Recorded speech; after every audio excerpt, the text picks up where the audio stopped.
of length delta L. The light that's transmitted has intensity I minus.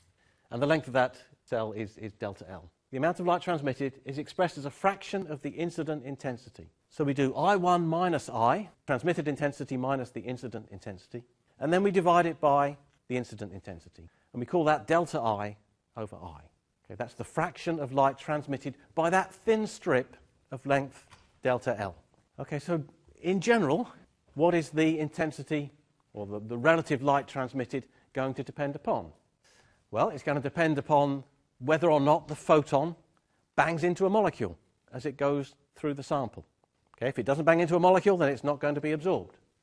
Therefore, our delta I over I depends on the concentration of the sample. And also it depends, of course, on delta L, because if the sample is longer, then there's a greater chance that the photon of light will be absorbed because it has a greater chance of encountering an absorbing molecule. So delta I over I is going to be proportional to concentration and delta L, the length of that strip of the sample.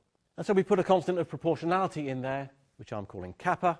And since the way we've defined delta I is always negative, then that's where the negative sign comes from. Okay, so if we want to know the total transmission of our entire sample, then we just have to add together all of those individual elements. And if we make delta L very small, we don't have to sum up all those individual elements. We can replace the summation sign by an integration sign. As delta I becomes very small, we call it di.